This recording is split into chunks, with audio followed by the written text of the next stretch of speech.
Espero que tenham aproveitado aí essas festas aí de fim de ano, né? Esse intervalo curto que a gente tem para descansar.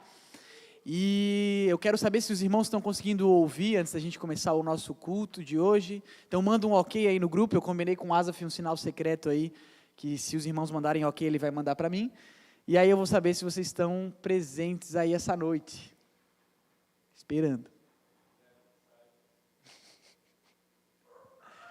Aê!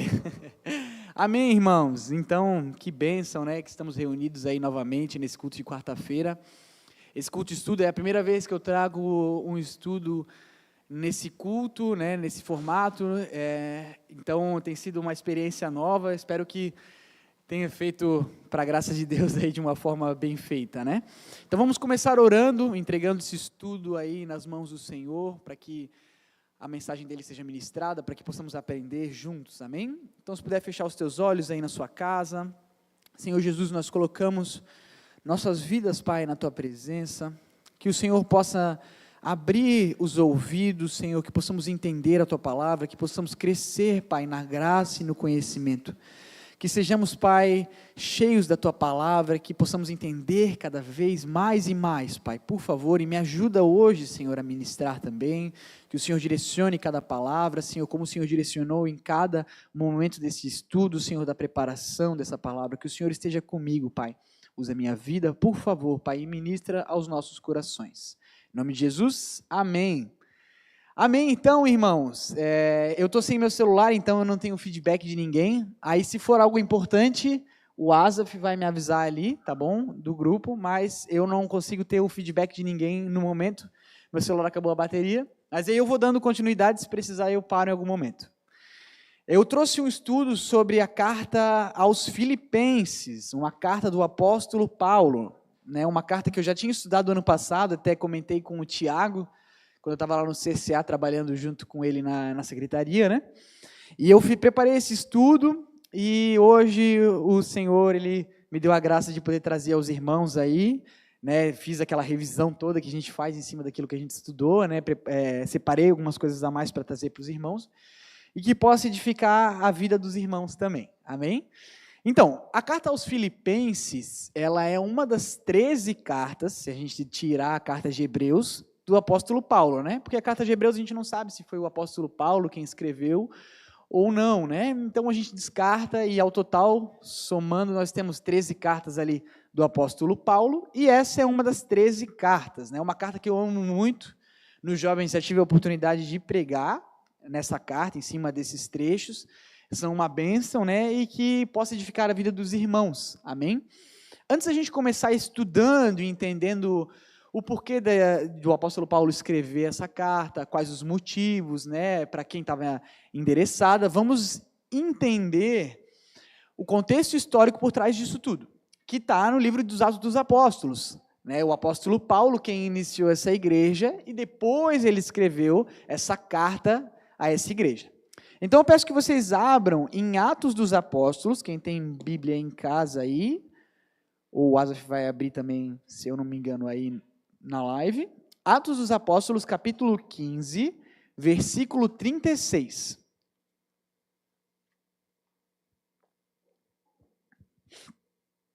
Atos dos Apóstolos 15, verso 36.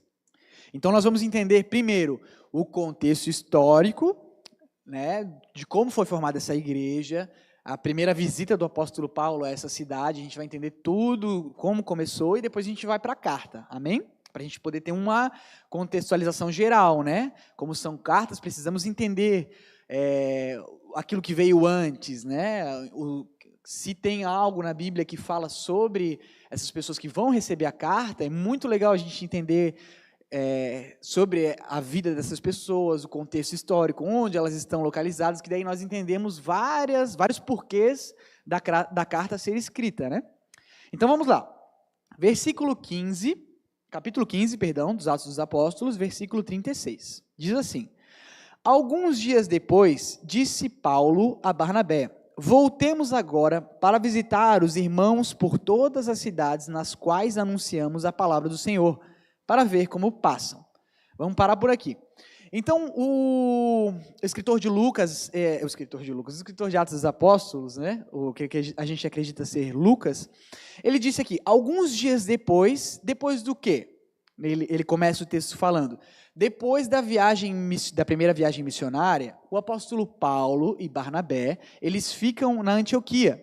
O Frank uma vez trouxe, em 3 cultos seguidos, se eu não me engano, as 3 viagens missionárias do apóstolo Paulo, que foi uma bênção, né, essa ministração do Frank, né, muito edificante.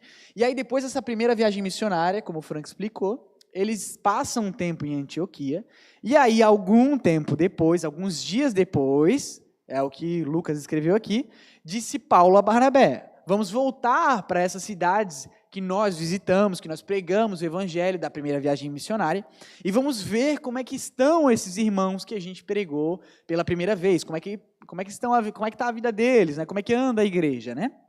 Então, esse é o início da segunda viagem missionária. Vamos continuar então para entender o que acontece depois. Versículo 37. E Barnabé queria levar também a João, chamado Marcos, mas Paulo não achava justo levarem aquele que se afastara desde a Panfilha, não os acompanhando no trabalho. Então aqui nós entendemos nesses 2 versículos, no 37 e no 38, que Paulo e Barnabé eles têm uma discussão, né? Por quê? Como também o Frank já explicou naquele vídeo das viagens missionárias, João Marcos, o escritor do livro do Evangelho de Marcos, ele acompanha Paulo e Barnabé na primeira viagem missionária.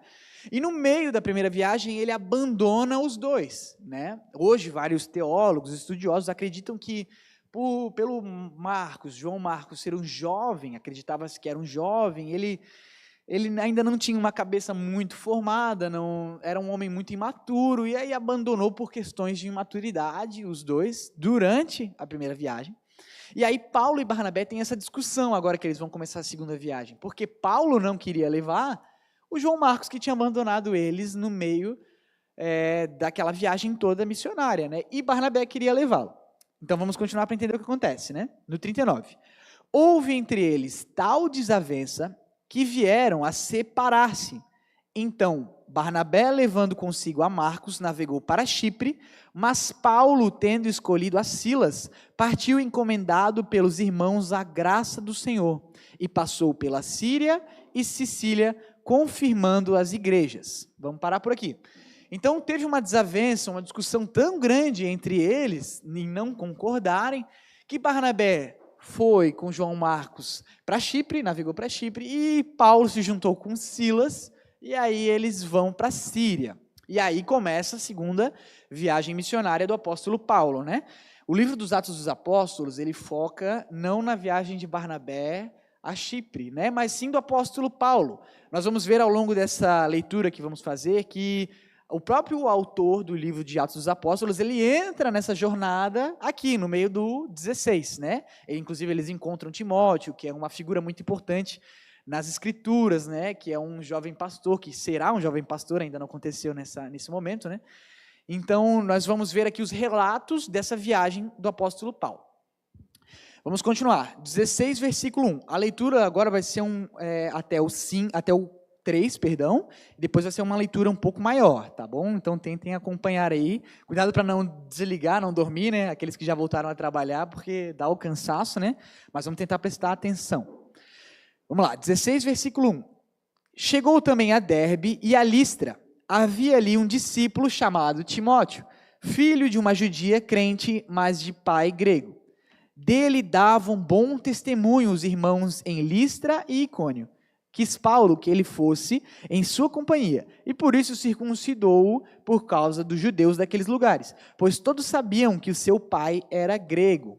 Aqui o apóstolo Paulo, no meio desse início de jornada, ele já encontra o jovem Timóteo, ele vê que é um discípulo, um servo muito querido, né? E ele já puxa o Timóteo para se juntar nessa comitiva, nessa jangada, nessa jornada aí, né? Nessa missão do apóstolo.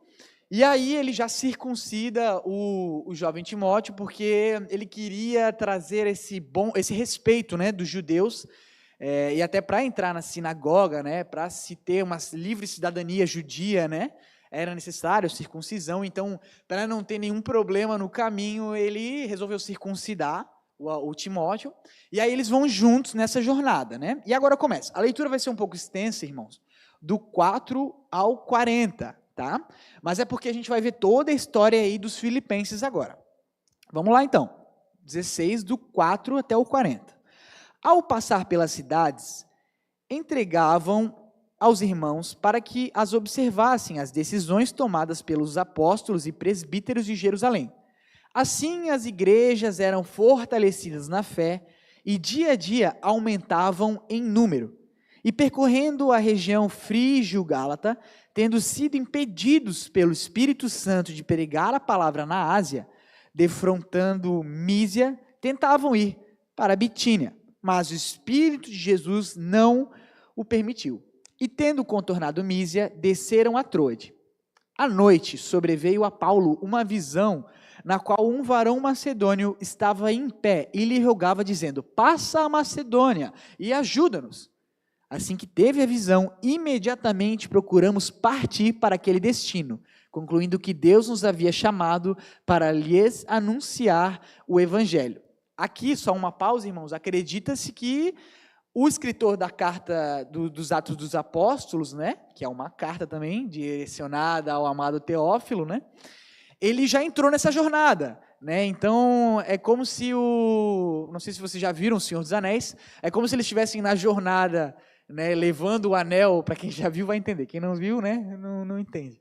Mas eles estão numa jornada agora para destruir esse anel maligno, no caso, pregar o Evangelho, e aí vão entrando nessa jornada várias figuras e muito importantes no Evangelho, na história da igreja, que no caso é o Timóteo, que entrou agora há pouco, né? E nesse caso aqui a gente já tem o autor se colocando na história. Olha só o que ele fala ali nesse 10. Assim que teve a visão, imediatamente procuramos partir para aquele destino. Então, ele se inclui. Agora nós vemos que Lucas, que acredita-se que é o autor dessa carta, ele já está nessa jornada. Vamos continuar agora no 11. Tendo, pois, navegado de Troade, seguimos em direitura a Samotrácia, no dia seguinte a Neápolis, e dali a Filipos, cidade da Macedônia, primeira do distrito e colônia. Nessa cidade, permanecemos alguns dias. No sábado, saímos da cidade para junto do rio, onde nos pareceu haver um lugar de adoração, e assentando-nos, falamos a mulheres que para ali tinham concorrido. Certa mulher, chamada Lídia, da cidade de Tiatira, vendedora de púrpura, temente a Deus, nos escutava. O Senhor lhe abriu o coração para atender às coisas que Paulo dizia. Depois de ser batizado, ela e toda a sua casa nos rogou, dizendo: se julgais que eu sou fiel ao Senhor, entrai em minha casa e aí ficai. E nos constrangeu a isso. Vamos parar por aqui, né? Então, o que aconteceu até agora? Para os irmãos não se desligarem. O apóstolo Paulo foi em jornada à Ásia. Ele foi impedido pelo Espírito Santo, né? Antes disso, ele já encontrou com Timóteo. E aí, num desses sonhos que ele teve, um sonho, um irmão rogava para ele ir para Macedônia. E aí, já Lucas embarca nessa viagem. Eles vão em direção a Filipos, que é a cidade no qual moram os filipenses, né? E aí, ele vai nesse sentido. Lá nessa cidade, ele encontra uma irmã, que é a Lídia, enquanto ele prega, né? Ele vai pregar num lugar onde pareciam que várias mulheres estavam orando. E aí essa Lídia se converte, ela e todos de sua casa, a Escritura deixa bem claro. E aí Paulo já fica com os irmãos, a pedido de Lídia, que eu já, pelo meu nervosismo, Lídia, não Lígia, pelo nervosismo eu confundi. E aí ele fica nessa casa de Lídia, né? Agora vamos continuar, no 16. Aconteceu que, indo nós para o lugar de oração, nos saiu ao encontro uma jovem possessa de espírito adivinhador, a qual, adivinhando, dava grande lucro aos seus senhores. Seguindo a Paulo e a nós, clamava, dizendo: esses homens são servos do Deus Altíssimo, e vos anunciam o caminho da salvação. Isso se repetia por muitos dias. Então Paulo, já indignado, voltando-se, disse ao Espírito: em nome de Jesus Cristo, eu te mando, retira-te dela. E ele na mesma hora saiu. Vendo os seus senhores que se lhe desfizera a esperança do lucro, agarrando em Paulo e Silas, o arrastaram para a praça, à presença das autoridades. E levando-os aos pretores, disseram: estes homens, sendo judeus, perturbam nossa cidade, propagando costumes que não podemos receber nem praticar, porque somos romanos. Levantou-se a multidão, unida contra eles, e os pretores, rasgando-lhes as vestes, mandaram açoitá-los com varas. E depois de lhes darem muitos açoites, os lançaram no cárcere, ordenando ao carcereiro que os guardassem com toda a segurança. Este, recebendo tal ordem, levou-os para o cárcere interior e lhes prendeu os pés no tronco. Então vamos parar por aqui, nesse 24, né? Entendendo tudo o que aconteceu. Eles ficam na casa de Lídia, e aí eles vão para um local de oração, e aí segue uma serva, uma escrava, de um dos senhores ali daquela região, de Filipos, e essa escrava, ela era possessa por um espírito de adivinhação, e aí ela trazia lucro aos seus senhores através desse espírito de adivinhação, né? A Bíblia não nos diz como que era feito, né? Mas podia ser uma cartomante, podia ser uma adivinha, né? A gente vê em muitos filmes, né?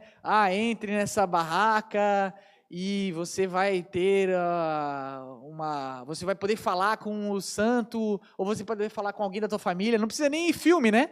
Aqui no Espinheiros de Cima tem lugar que faz isso, né? Que fala com o pai de santo, fala com essas pessoas que já morreram, né?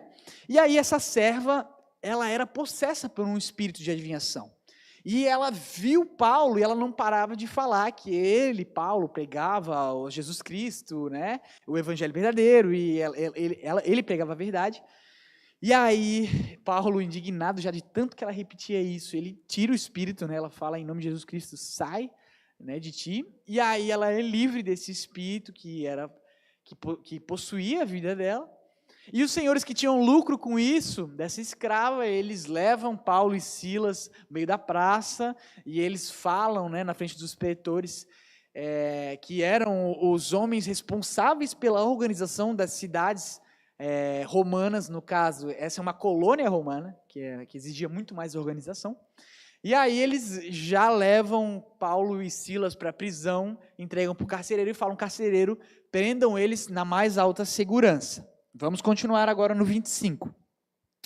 Por volta da meia-noite, Paulo e Silas oravam e cantavam louvores a Deus. E os demais companheiros da prisão escutavam.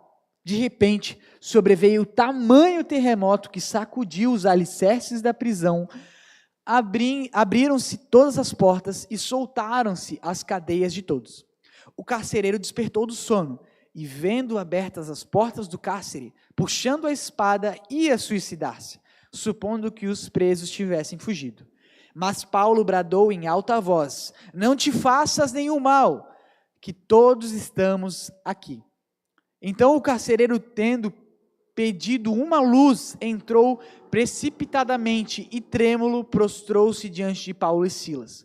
Depois, trazendo-os para fora, disse: senhores, que devo fazer para que seja salvo? Responderam-lhe: crê no Senhor Jesus e serás salvo, tu e a tua casa. E lhe pregaram a palavra de Deus e a todos os de sua casa. Naquela mesma hora da noite, cuidando deles, lavou-lhes os vergões dos açoites. A seguir, foi ele batizado e todos os seus, né, os de sua casa. Então, levando-os para sua própria casa, lhes pôs à mesa e com todos os seus manifestava grande alegria por terem crido em Deus. Vamos parar por aqui só para ver se a gente conseguiu entender. Então, depois de eles terem sido presos, né, o carcereiro amarra Paulo e Silas, né, no tronco, com os pés no tronco, né, eles ficavam então deitados com as costas no chão, acredita-se, né, e com os pés acorrentados num tronco, de cabeça para baixo. Era uma posição muito desconfortável, né. Existem alguns estudiosos que falam sobre ficar de cabeça para baixo, mas não era possível ficar muito tempo nessa posição, né? Levava aos desmaios e tudo mais. Então eles era o que mais se acreditava. Eles ficaram com as costas no chão e os pés, sim, né, de cabeça para baixo, encostados ali no tronco. E aí depois que Paulo e Silas, eles passam orando e louvando ao Senhor, né? Deus, né, em sua infinita graça, ele permite um terremoto naquela região, que quebra todas as cadeias, os alicerces, a Bíblia fala, né, as correntes são quebradas, elas se soltam, e todos os presos são libertos, né? E aí o carcereiro já pensa em se matar, porque ele pensa, putz, eu perdi todos os homens que estavam aqui presos, né? Depois vão querer, ao amanhecer, vão querer minha vida. E aí quando ele vai se matar, o apóstolo Paulo grita, pedindo para que ele não se mate, porque todos os presos estavam ali com eles, o que é uma graça tremenda, né, irmãos? Não sabemos se eram irmãos ou não, se eram crentes na fé ou não, aqueles que estavam presos, a Bíblia não fala nada, se eles converteram com as orações e louvores de Paulo e Silas, mas é algo que o Senhor permitiu naquele momento, para a conversão da vida desse carcereiro, né? Ele aceita o Senhor, ele é encontrado pela graça do Senhor, ele e os de sua casa, e aí ele naquela mesma hora da noite, ele já lava todas as feridas de Paulo e Silas, e aí já chama eles para comer na mesa. Vamos continuar, né? O 35, agora bem curto, até o 40. Quando amanheceu, os pretores enviaram oficiais de justiça com a seguinte ordem: põe aqueles homens em liberdade. Então o carcereiro comunicou a Paulo essas palavras: os pretores ordenaram que fosse exposto em liberdade. Agora, pois, sai e ide em paz. Paulo, porém, lhes replicou: sem ter havido processo formal contra nós, nos açoitaram publicamente e nos recolheram ao cárcere, sendo nós cidadãos romanos. Querem agora as ocultas lançar-nos fora? Não será assim, pelo contrário, venham eles e pessoalmente nos ponham em liberdade. Os oficiais de justiça comunicaram isso aos pretores, e estes ficaram possuídos de temor, quando souberam que se tratava de cidadãos romanos. Então foram ter com eles e lhes pediram desculpas, e relaxando-lhes a prisão, rogaram que se retirassem da cidade. Tendo-se retirado do cárcere, dirigiram-se para a casa de Lídia e, vendo os irmãos, os confortaram. Então partiram. Essa, irmãos, é a história relatada pelos Atos dos Apóstolos, né, pelo escritor, o autor Lucas, que acredita ser Lucas, né, sobre como aconteceu esse início da igreja dos irmãos de Filipos, né? Então essa é uma história tremenda, a gente vê a conversão de Lídia, uma mulher temente ao Senhor, né? E aí através da pregação do apóstolo Paulo, a Bíblia diz que Deus abre os ouvidos de Lídia, ela e de sua casa se convertem, e depois a gente tem a conversão do carcereiro, que ia se suicidar, e pela graça do Senhor, ele aceita, né, ouvir a palavra do apóstolo Paulo, e o apóstolo Paulo evangeliza, e aí ele então se encontra com o Senhor e eles de sua casa também se convertem. A gente tem essa descrição bem clara das escrituras de que esses dois irmãos se converteram, e é a formação aí da nossa igreja dos filipenses, né? Então a carta, anos depois, estaria destinado a essa igreja inicialmente formada pelo apóstolo Paulo e Silas, nessa cidade de Filipos. É engraçado nós olharmos, irmãos, o plano perfeito de Deus. Porque o apóstolo Paulo e Silas, eles tentam várias vezes, na história que a gente leu, ir para a Ásia, né? Se o Asaf puder colocar, Asaf, a primeira imagem, coloca a primeira imagem ali que eu te enviei, que é aquela da primeira viagem missionária. Eu não vou falar tudo sobre a primeira viagem missionária, porque o Frank já falou muito bem sobre a primeira viagem, mas eu quero destacar o caminho que eles percorreram, né? Na segunda viagem, no início da segunda viagem, até chegar em Filipos, que foi a história que a gente leu. Conseguiu achar a imagem aí, Asaf? Asaf? A primeira imagem. E enquanto ele está colocando ali, irmãos, né, eles vão de Listra para Icônio, depois Antioquia da Psídia e Troade, né? Eles passam... A primeira imagem, Asaf, essa é a segunda. Isso. Então, essa primeira imagem, irmãos, como vocês podem ver ali no mapa, né? Eles saem ali da Antioquia, vão para Tarso, acredita-se, né? Os estudiosos acreditam que isso acontece, e aí ele percorre toda aquela região, né? Listra, Icônio. E aí, por que ele diz Antioquia da Psídia, né? É aquela região que o texto destaca, que é a Frígio-Gálata, né? Que é toda aquela região que circunda o caminho da Ásia. Por quê? Porque eles tentaram ir para a Ásia. Eles tentaram ir para a Ásia 2 vezes, né? E aí, primeiro para a Ásia, depois para a Bitísia. E o Espírito do Senhor, ele não permite eles irem para a Ásia e nem para a Bitísia 2 vezes, né? E aí depois, quando eles acampam, em Troade, o Espírito Santo, ele revela um sonho para o apóstolo Paulo, onde um macedônio chama para ele ir para aquela região da Macedônia, onde ele vai para a Europa, né? Se eu puder botar a segunda imagem, Asaf, ali deixa bem claro os 2 caminhos, né? Ó, quando ele sobe, ele veio lá da Antioquia, ele vai subindo o mapa, e aí ele pode ou ir para a Europa, ou ir para a Ásia. E ele tenta 2 vezes ir para a Ásia, e o Espírito do Senhor impede ele, leva ele para a Europa. Obrigado, Asaf. São só essas 2 imagens. Então aí, irmãos, nós temos o início da igreja na Europa. Filipos era a porta de entrada para todos os povos que quisessem passar por terra da Ásia para poder chegar na Europa. Ali foi a primeira igreja europeia. Hoje, irmãos, nós temos acesso à palavra de Deus, nós, os brasileiros, né? Através dos portugueses que vieram, junto com os católicos que vieram, né, evangelizar os índios, e esses católicos portugueses receberam a palavra anos atrás através desse início. Essa foi a primeira igreja europeia, irmãos. Esse foi o primeiro contato do evangelho na Europa. E olha como Deus é perfeito. Ele impede o apóstolo Paulo de ir para a Ásia. Ele pede para o apóstolo Paulo ir para a Europa. Essa vai ser o início da evangelização da Europa, né? Claro que vários irmãos, até vários apóstolos, né? Eles vão para a Ásia, eles acabam morrendo na Ásia, né? Pregando o evangelho. Mas eles que são o fronte, eles que fazem esse início aí do evangelho na Ásia, mas o apóstolo Paulo foi destinado, sim, a pregar o evangelho na Europa. E aí ele vai para Filipos. O que é Filipos, né? Por que a carta se chama Filipenses? Porque aquele que nasce em Filipos é um filipense, assim como quem nasce em Itajaí é um itajaiense, né?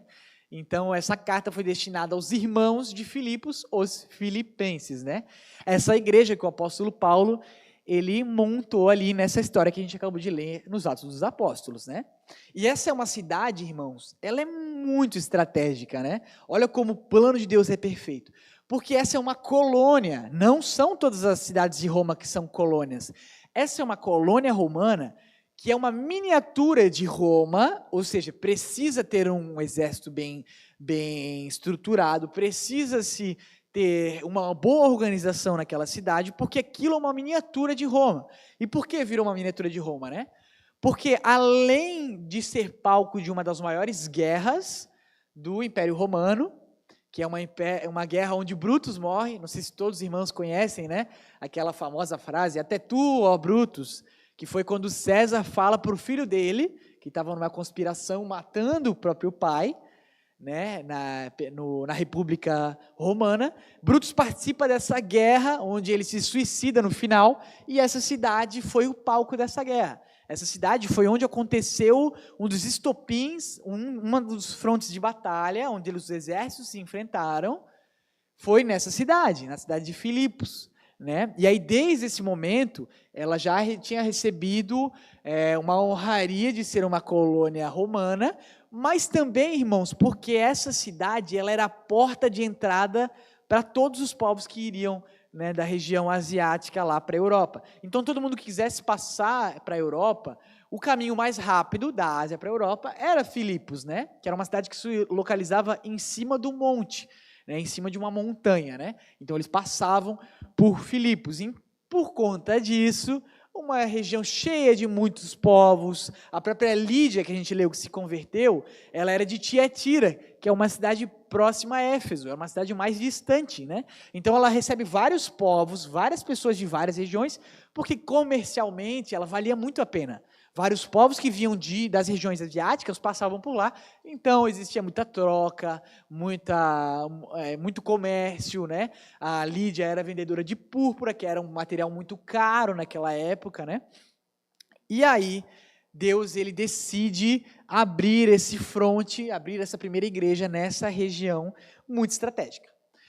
Como a gente leu, né, irmãos? O apóstolo Paulo ele segue viagem, depois ele vai, né, seguindo a segunda viagem missionária, e muitos anos depois, ao fim da terceira viagem missionária, o apóstolo Paulo é preso, ele é levado para Cesareia. Lá em Cesareia, o apóstolo Paulo fica 2 anos, e depois de 2 anos preso em Cesareia, ele é levado para Roma, né? No meio disso tudo, ele passa por várias circunstâncias, né? O navio naufraga, acontece muita coisa com o apóstolo Paulo, mas ele chega em Roma e é preso em Roma, e muitos dos estudiosos da palavra de Deus, os teólogos, acreditam-se que essa carta aos filipenses tenha sido escrita por Paulo preso em Roma. Né? Paulo deixa claro ali, né, na situação difícil que ele se encontrava. Alguns irmãos acreditam-se estudiosos, né, acreditam que Paulo escreveu em Cesareia também, mas são alguns poucos irmãos, a grande maioria acredita que ele escreveu essa carta em Roma, quando ele estava preso. Né? E como é que essa carta ela chega aos filipenses? Porque os irmãos de Filipenses, eles enviam um amado amigo do apóstolo Paulo, e irmão da igreja, né? É um irmão que estava lá em Filipos, e ele vai para Roma, passa por várias coisas, várias situações, fica doente, ele chega onde Paulo estava preso, e aí ele traz uma oferta generosa, a Bíblia nos diz, dos irmãos de Filipenses. E aí Paulo fica muito feliz por ter recebido Epafrodito. Epafrodito fica ruim, doente, o apóstolo Paulo cuida dele, né? O Paulo diz que ele quase morre por ter chegado ali em Roma, né? E ter ficado doente a tal ponto. E aí, depois da melhora, ele volta com a carta escrita pelo apóstolo Paulo aos irmãos. Então, irmãos, já podemos ver que é uma carta muito diferente, né? O título desse estudo é a Carta da Alegria, ou a Carta da Felicidade, porque essa carta, irmãos, ela é muito diferente das outras cartas escritas pelo apóstolo Paulo. Ela tem uma diferença muito grande.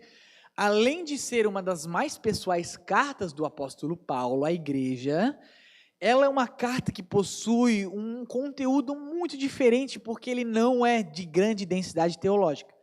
O que é isso, Luiz? O que é uma grande densidade teológica? Vou dar um exemplo. Se os irmãos já leram a carta de Romanos, aqueles que estão habituados, né? Claro que aqueles que começaram há pouco tempo podem não ter lido, né? Mas é uma carta muito abençoadora, escrita pelo apóstolo Paulo. E essa carta ela é de grande conteúdo teológico. Por quê? Ela explica do início ao final sobre a redenção do nosso Senhor. Então ela busca explicar a nossa condição, a condição dos seres humanos, que nós somos pecadores. Ela explica toda essa nossa condição. Depois ela explica o grande amor de Deus, como que nós fomos redimidos através da crucificação de um homem justo.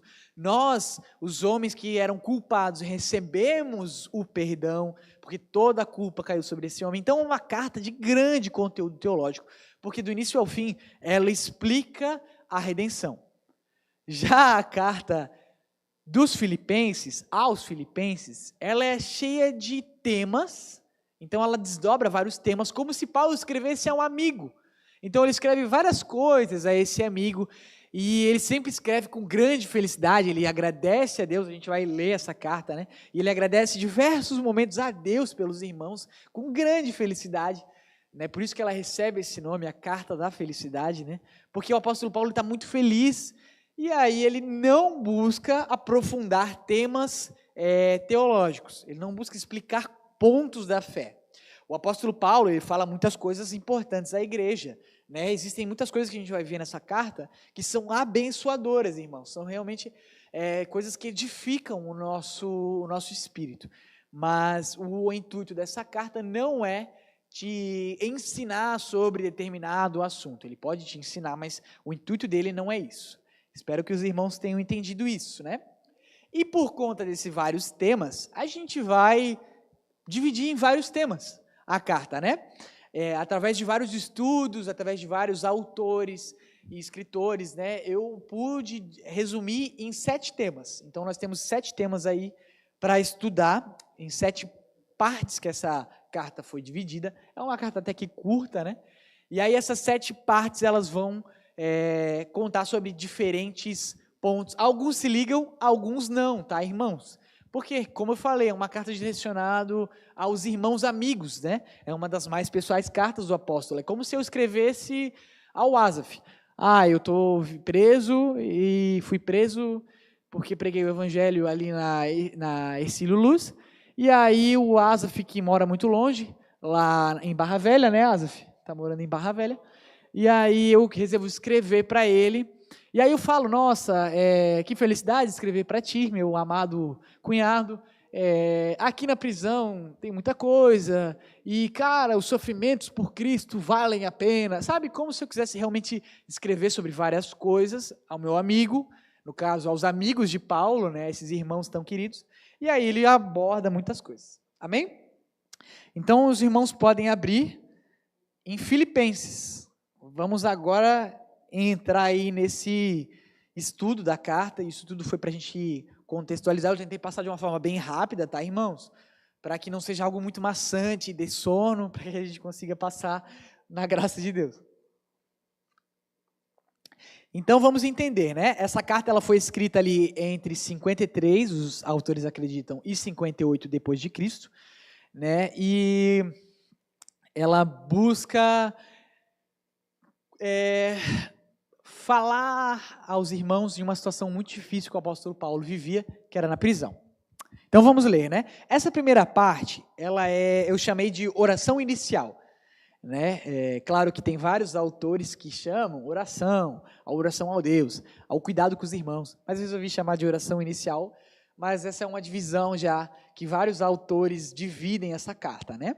Então vamos lá para essa oração. Capítulo 1, a gente vai ler do 1 ao 11, tá bom, irmãos? Então é Filipenses 1, do 1 ao 11. Ô Alisson, consegue encher uma aguinha aqui para mim?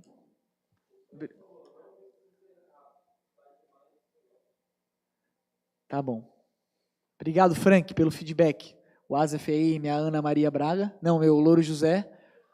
Passando os feedback aí. Louro José que faz o barulho de um galo, né? Amém, então. Filipenses 1, do versículo 1 ao 11. Paulo e Timóteo, servos de Cristo Jesus, a todos os santos em Cristo Jesus, inclusive bispos e diáconos que vivem em Filipos. Graça e paz a vós outros, a parte de Deus, nosso Pai e do Senhor Jesus Cristo. Dou graças ao meu Deus por tudo que recordo de vocês, fazendo sempre com alegria súplicas por todos vós, em todas as minhas orações, pela vossa cooperação no Evangelho desde o primeiro dia até agora. Estou plenamente certo de que aquele que começou a boa obra em vós há de completá-la até o dia de Cristo Jesus. Aliás, é justo que eu assim pense de todos vós, porque vos trago no coração, seja nas minhas algemas, seja na defesa e confirmação do Evangelho, pois todos sois participantes da graça comigo. Pois minha testemunha é Deus da saudade que tenho de todos vós, na eterna misericórdia de Cristo Jesus. E também faço essa oração, que o vosso amor aumente mais e mais em pleno conhecimento e toda percepção, para aprovardes as coisas excelentes e serdes sinceros e inculpáveis para o dia de Cristo, cheios de fruto de justiça, o qual é mediante Jesus Cristo, para a glória e louvor de Deus. Amém. Então aqui é como se o apóstolo Paulo, ele escrevesse uma oração inicial nessa carta, né? É claro que os irmãos mais novos, assim como eu, não viveram nos tempos da carta, né? As cartas, mas vários irmãos que estão assistindo o culto, né? Eles vivenciaram essa época sem internet, sem MSN, sem orelhão até, eu soube de alguns irmãos, né? E não tão velhos assim, que viveram na época sem orelhão, e escreveram as cartas aí, né, a várias pessoas. E aqui é uma carta do apóstolo Paulo à igreja, e ele começa nessa carta fazendo uma oração, né, aos irmãos, a Deus, mas mostrando aos irmãos a sua oração, né? E aí o apóstolo Paulo ele já começa, a gente pode ver nesse versículo 1 e 2, fora dessa oração, confirmando, né, que é dele a escrita, né, Paulo e Timóteo, os dois juntos, né, servos de Cristo Jesus. Então Paulo ali ele está falando sobre quem escreveu, né, e dando glórias a Deus e dando graça e paz, né, assim como nós cumprimentamos os irmãos com a graça e a paz do Senhor, ele está fazendo isso nesse início, né. Várias cartas, irmãos, o apóstolo Paulo, ele começa confirmando o apostolado dele. Nesse caso, a gente vê que ele não precisa, né? Existem várias cartas, as cartas aos Romanos, aos Coríntios. Paulo, ele precisa confirmar esse apostolado aos irmãos, né? Fui chamado pelo Deus Altíssimo para pregar o Evangelho. Aqui não precisa, né? Como são grandes amigos, né? Ele só fala servos de Cristo Jesus, ele introduz isso, mas ele não precisa ficar confirmando esse apostolado dele, né? E aí ele vai para a oração. É muito lindo aqui, até esse versículo 5 e um pouquinho mais adiante, né? A gente pode ler, vamos ler esses 5 aqui de novo, ó. Asaf 1, 5, tá? Capítulo 1, versículo 5. Pela vossa cooperação no Evangelho, desde o primeiro dia até agora.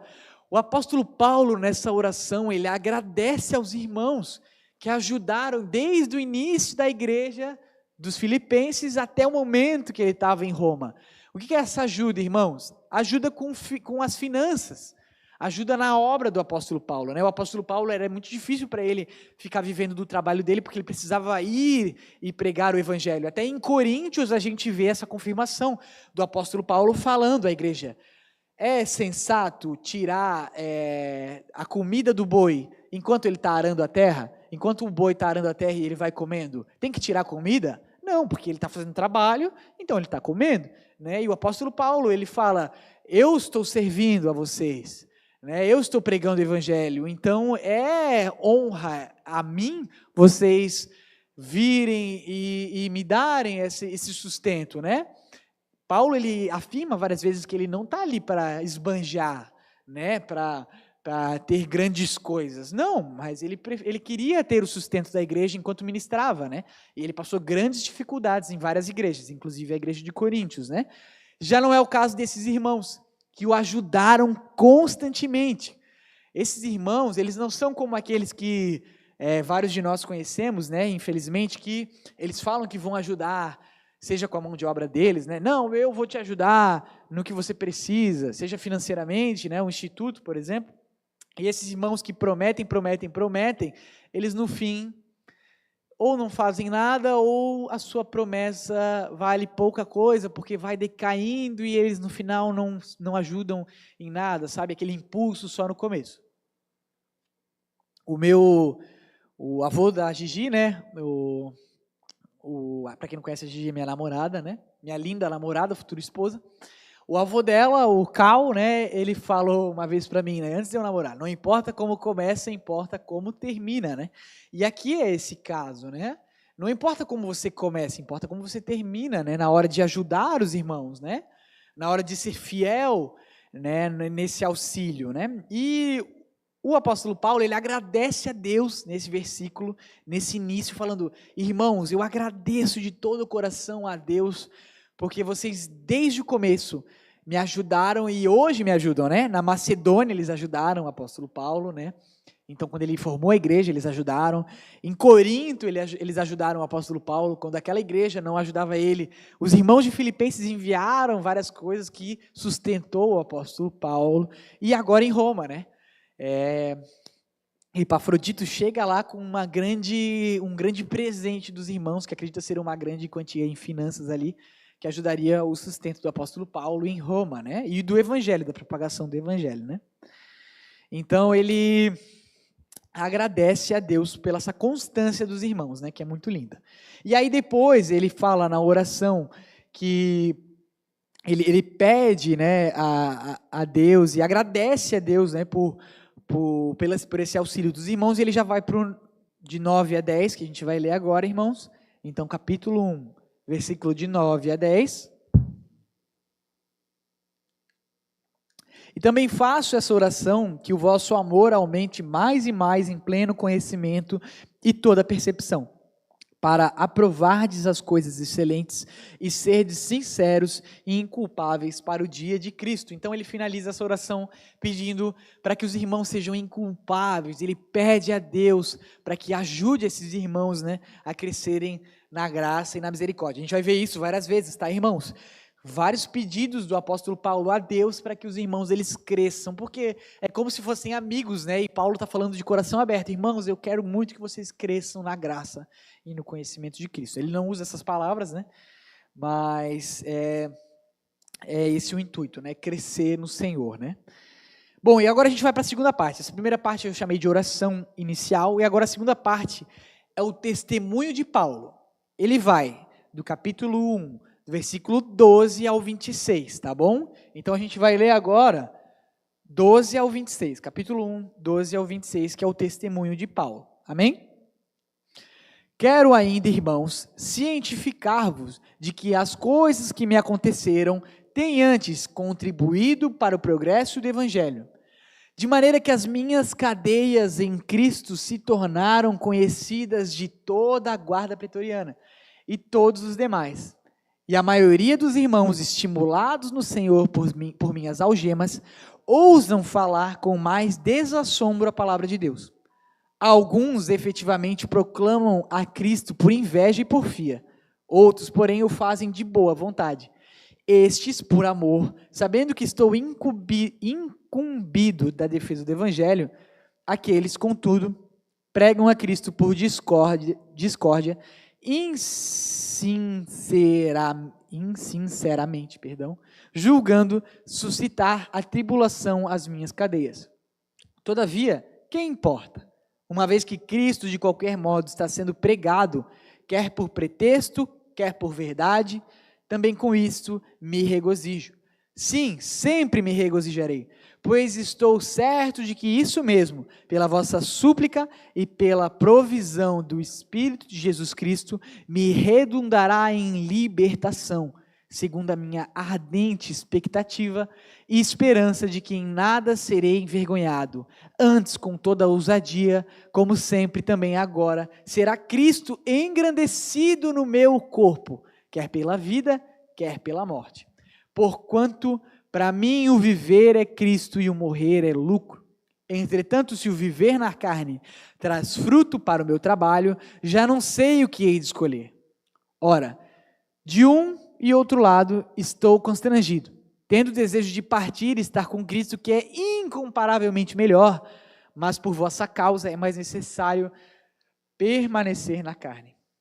E convencido disso, estou certo de que ficarei e permanecerei com todos vós para o vosso progresso e gozo da fé, a fim de que aumente, quanto a mim, o motivo de vos gloriardes em Cristo Jesus, pela minha presença de novo convosco. Amém. Irmãos, eu chamei de testemunho de Paulo, porque é muito tremendo isso que ele falou aqui, né? A gente vê meio que dois temas ali, mas eles são juntos, né? Eles são unidos. São duas coisas que ele fala sobre duas partes diferentes desse mesmo testemunho da vida dele. Vamos ver esse começo ali. Vamos se debruçar sobre a palavra. Peço que os irmãos tomem cuidado para não dormir, porque dá muito sono, né? Já é noite, é muito difícil, né? Mas que os irmãos eles possam prestar atenção e crescer com essas palavras do apóstolo Paulo, né? Vamos ler esse 12 ali. Que diz: quero ainda, irmãos, cientificar-vos de que as coisas que me aconteceram têm antes contribuído para o progresso do Evangelho.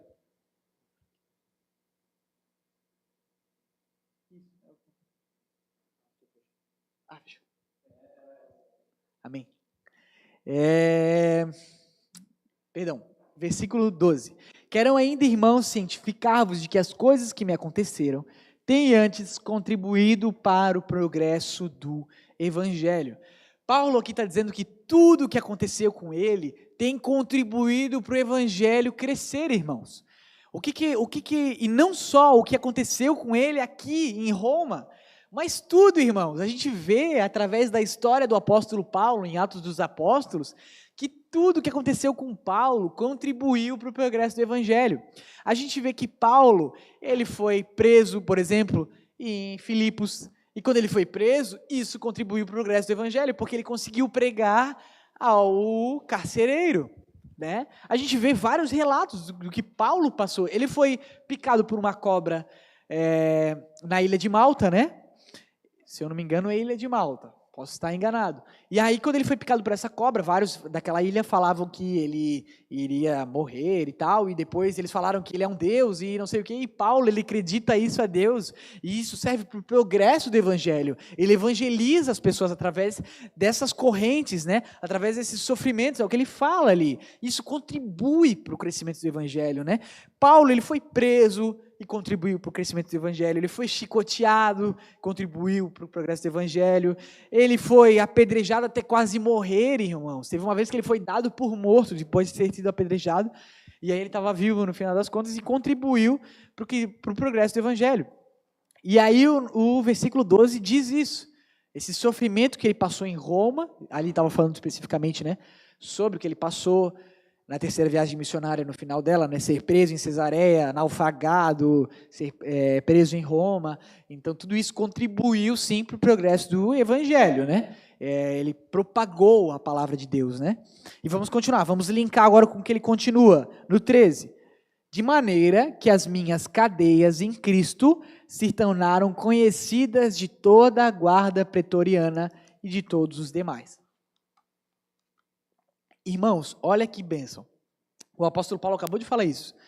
Irmãos, não fiquem aflitos, porque a minha prisão tem contribuído para o progresso do evangelho. Por quê? O que ele fala no 13?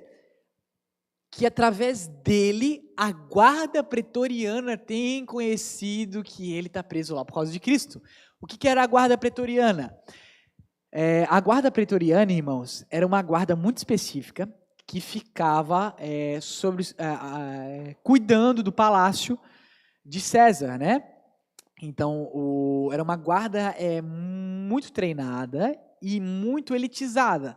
Não era uma guarda qualquer que cuidava das fronteiras, que ia para a guerra. Não, era uma guarda específica que cuidava da segurança do palácio e da família de César, né? E aí, essa segurança, ela estava cuidando, né? Vários estudiosos, eles dizem que eram turnos de 2 a 3 guardas por noite, né? Por turno, né? A cada 12 horas, né? Ficavam, então, 2 a 3 guardas diferentes, irmãos. E aí, imagina, o apóstolo Paulo, o grande pregador, o grande evangelizador da Europa, ele estava lá com 2 ou 3 guardas prontos para ouvir a mensagem. E o que ele fala? Através dessa prisão, a guarda pretoriana tem conhecido o evangelho, irmãos. O apóstolo Paulo, ele teve essa oportunidade de pregar a guarda pretoriana, né?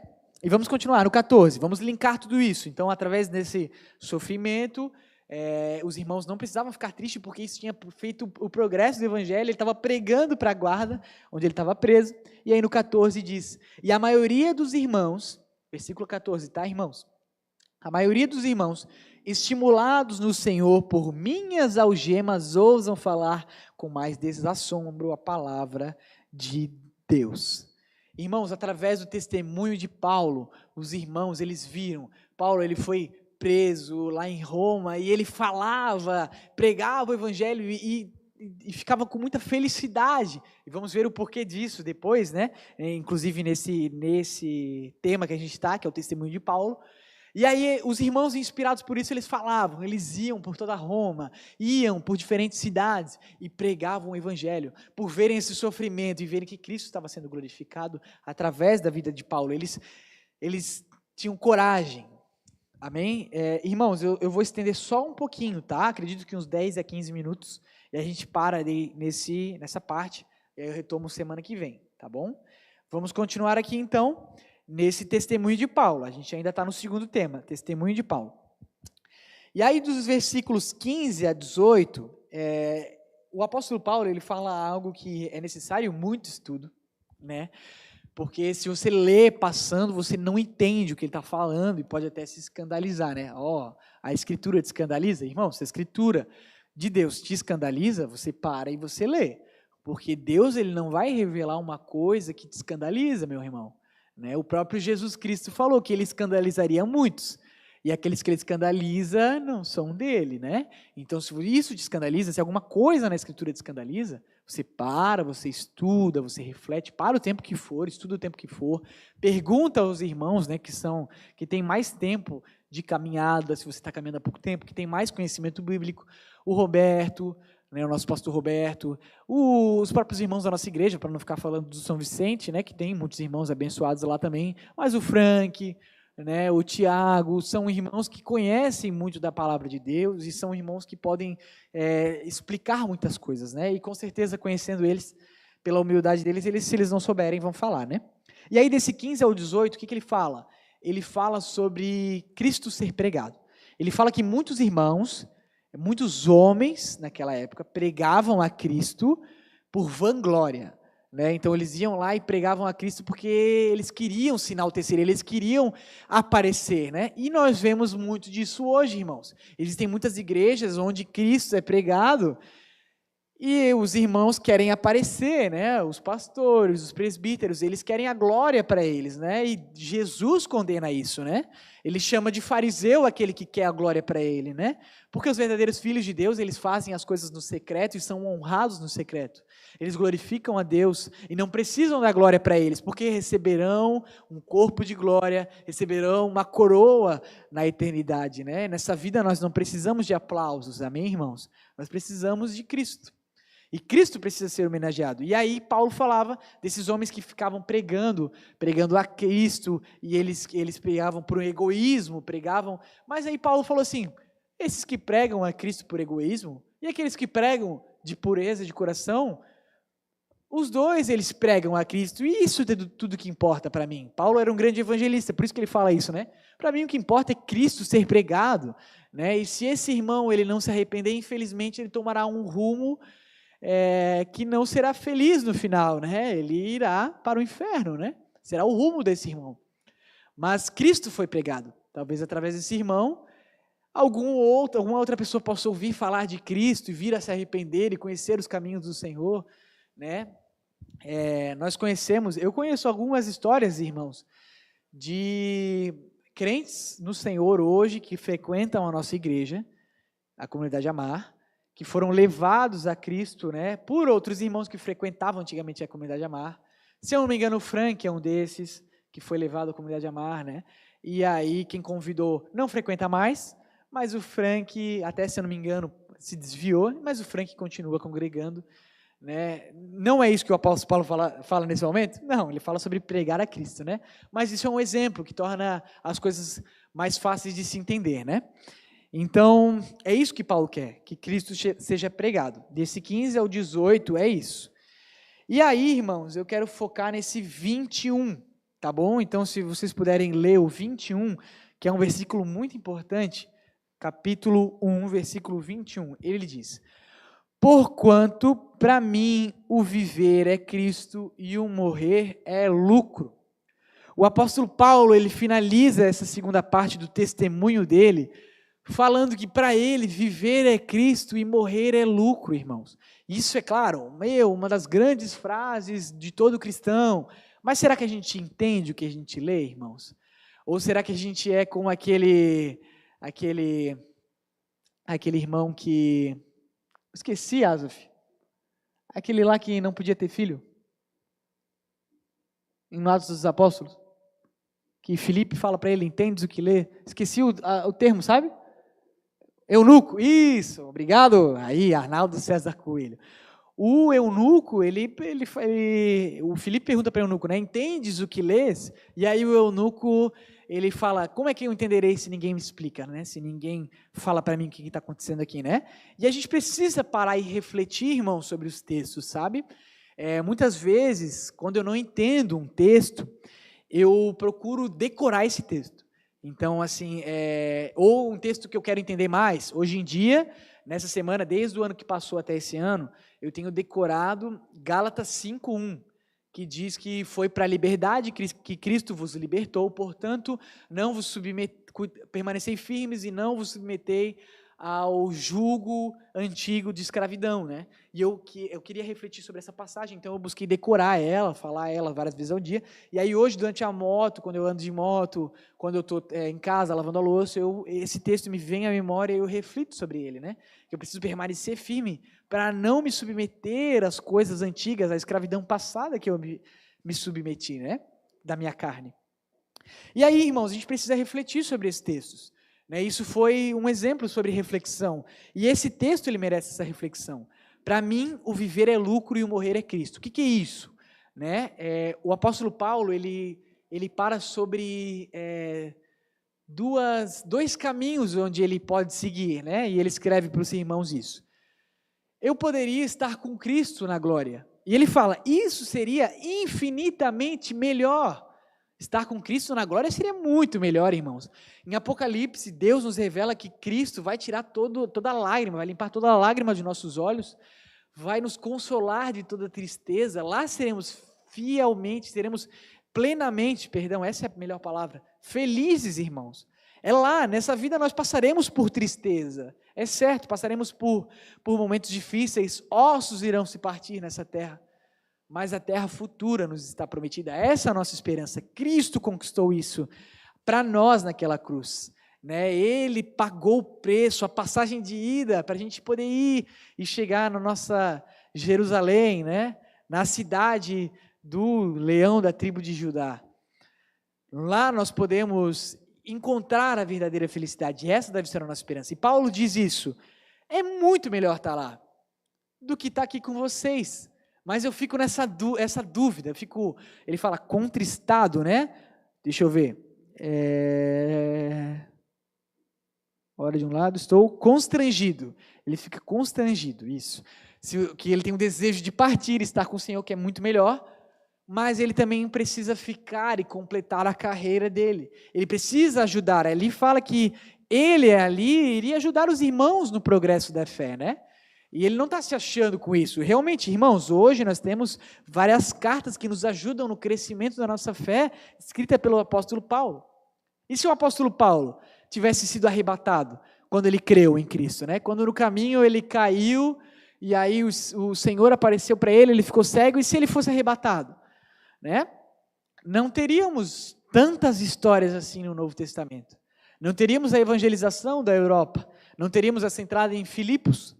Então nós vemos que quando nós cremos no Senhor, nós não somos arrebatados. Essa é uma dúvida de muitos crentes novos na fé, Por que eu não fui para a glória ainda? Porque você tem uma missão aqui nessa terra, irmão. O apóstolo Paulo tinha uma missão e por isso que ele permaneceu na terra, por isso que ele ficou, se você perguntar para o pastor Roberto, Pastor Roberto, tu prefere estar aconselhando os irmãos aqui na terra, do portal, prefere estar cuidando de cada caso difícil, outro prefere estar com Cristo? Irmãos, o Roberto, o nosso pastor, vai preferir muito mais estar lá na glória com o Senhor Jesus do que estar nessa terra, aconselhando gente, por mais que seja honroso, Paulo nos diz para a gente honrar esses servos, esses pastores, que servem a Deus, dupla honra eles merecem, mas é difícil, irmãos, é muito difícil. E é muito melhor estar lá, Pode perguntar para o Roberto, e ele vai falar muito claramente. Pode perguntar para mim se eu preferiria estar aqui num culto de quarta pregando ou com Cristo. Eu preferiria estar com Cristo, irmãos. Sabe, se eu preferiria casar com a Gigi ou estar lá na glória com o Pai. Gigi, eu te amo, tu é o amor da minha vida, mas estar com o Pai é o meu maior desejo. É o meu maior amor, é o Senhor, E isso garante que eu vou amar a minha esposa até o final da minha vida, Cristo é essa segurança, É isso, irmão. Se você perguntar para o Frank, tu prefere estar pintando parede ou com o Cristo? Meu Deus, irmão. O Frank tinha largado o pincel há tempo, estava com Cristo há tempo. Prefere estar conciliando o casal, resolvendo briga de casal? Não. O Frank já estava lá dançando e pulando na Jerusalém Celestial, irmãos. E é isso que o apóstolo Paulo nos traz. Essa reflexão. Eu estou aqui nessa terra para completar uma missão. Por mais que hoje eu não saiba qual é ou qual eu vou passar, Muitos jovens têm essa pergunta, E precisamos viver a nossa vida comum nessa terra glorificando a Deus, buscando a pureza, a santidade, como o apóstolo Paulo leu no começo, escreveu no começo em oração, né? Buscando a santidade, buscando sermos homens e mulheres aprovados no Senhor, né? E é isso que o apóstolo Paulo traz de reflexão. Irmãos, essa vida vai passar, e a nossa vida lá, a nossa cidade do Aslan, né? Como o rato, acho que é Rapshit, né? Rapshit. O rato lá do Crônicas de Nárnia, né? Ele entra na Jerusalém, na cidade de Aslan, né? Nós entraremos lá um dia. Hã? Rapshit. O Rapshit. Então, irmãos, esse deve ser o nosso sonho, né? E para nós deve ser isso, essa deve ser a vida cristã. Devemos entender que a morte ela é uma passagem para nos encontrarmos com Cristo Jesus, né? E somos só peregrinos, como John Bunyan escreveu, né? Somos peregrinos nessa terra, né? Nós estamos só de passagem. A nossa vida é lá, com Cristo Jesus sentado no trono, né? Irmãos, que possamos refletir sobre isso, né? Que possamos ter esse mesmo sentimento que o apóstolo Paulo teve e entender que nessa vida passaremos por situações difíceis, tristezas, tribulações, sofrimentos, até na própria causa do Evangelho. O apóstolo Paulo, irmãos, viveu apenas pelo Evangelho. Ele nem teve esposa, a Bíblia nos relata, né? E ele só sofreu, irmãos. E devemos esperar algo além disso. O nosso Senhor Jesus Cristo, o crucificado, Ele só sofreu nossa terra e nós somos melhores que Jesus Cristo. Devemos esperar mais coisa daquele que sofreu tudo? Não, irmãos. Entendemos que a nossa vida não é aqui passar por tristezas, sofrimentos, dificuldades, faz parte. E até completarmos essa carreira nessa terra, passaremos por isso. E aí, tendo a plena certeza de que estaremos na glória, muito mais felizes, passaremos com muito mais fé, irmãos, muito mais firmeza na Escritura, muito mais, irmãos, esperança daquilo que nos espera, e não nas coisas terrenas. Amém? Irmãos, eu vou parar por aqui, né? Já deu o nosso tempo, passou 7 minutos. Eu espero que tenha edificado os irmãos. A gente passou apenas por 2 temas, desculpa ser tão lento, né? E ser tão difícil. O culto de estudo geralmente é assim, né? Mais lento, é necessário mais atenção dos irmãos. Então, a gente passou pelos 2 temas. O primeiro tema, a oração inicial. O segundo tema, a gente passou ali pelo testemunho do apóstolo Paulo, que ele passa por esses sofrimentos, a esperança dele é Cristo, e de que ele está preso, mas essas algemas são para a glória de Deus. No próximo culto, passaremos pelos próximos... quantos temas que são, perdão? 7 temas. Passaremos pelos próximos 5 temas. E eu espero que eu complete ali na próxima ministração. Amém? Irmãos, é isso essa noite, que o Senhor possa ter abençoado a vida dos irmãos, que possamos crescer na graça e em santidade, e que essa reflexão possa repercutir durante a semana dos irmãos, né? Se os irmãos não têm parado para refletir sobre a palavra do Senhor, em Salmos, né, o primeiro salmo da Bíblia fala sobre refletir na palavra do Senhor, né? Que possamos refletir todo dia, irmãos, possamos ser ministrados por ela, sabe? Eu gosto de fazer o que um grande autor, o John Piper, ele faz dia a dia. Ele pega a palavra, ele lê, e ele prega para ele mesmo, durante a vida, durante a caminhada dele na rua, durante o tempo que ele está em casa, antes de dormir, ele vai pregando para ele, e ele vai se convertendo, sabe, irmãos? Nós somos de carne, nossa carne ela é muito pecaminosa, e que possamos ter esse mesmo pensamento, sabe? Vamos ministrando a nós mesmos, Senhor, que o meu viver seja o Senhor, que eu possa viver nessa terra no Senhor, e a minha esperança, a minha morte seja o Senhor. Que eu possa ansiar por estar contigo, Senhor. Amém? Irmãos, vamos orar então para finalizar. Senhor, meu Deus e meu Pai, eu oro, Pai, por cada vida, por cada irmão, Senhor, que ouviu essa ministração ou vai ouvir durante a semana, Senhor, que o Senhor possa ministrar ao coração deles. Que a Tua palavra, Senhor, adentre no coração deles, Senhor, enfim, Senhor, encontre, Senhor, repouso ali dentro, que possamos refletir dia após dia, Senhor, na Tua Santa Escritura, que o Senhor nos ajude a crescer na graça e no conhecimento, Senhor, como o apóstolo Paulo desejou tão ardentemente que os irmãos de Filipos crescessem, Pai, que possamos, Pai, ser edificados por essa palavra, e em nome de Jesus, uma semana abençoada, Senhor, uma quinta, uma sexta, um final de semana abençoado para cada irmão, e um ano novo repleto, Senhor, de vida, Senhor, bênção, Senhor, transformações, Pai, clareza e busca pelas Escrituras, amém? Em nome de Jesus, amém. Irmãos, vamos permanecer firmes aí, até o próximo culto de quarta-feira, né, onde vamos continuar, e permaneçam firmes na leitura canônica, né, todos os irmãos agora eles estão na canônica, se você não está, é um convite. Existem muitos irmãos que falam, eu não gosto de ler a Bíblia do início. Irmãos, a Bíblia é a Escritura revelada, ela serve para a nossa edificação, que possamos crescer desde o início. O Senhor quer ministrar conosco desde Gênesis e Apocalipse, e que possamos estar juntos nessa caminhada, que possamos perseverar juntos. Por isso o Beto criou aquele grupo, para que juntos possamos crescer em unidade e perseverar na fé. Amém? Amém, irmãos? Uma abençoada noite, uma abençoada quarta-feira, restinho de quarta-feira. Fiquem com Deus e até a próxima. Valeu!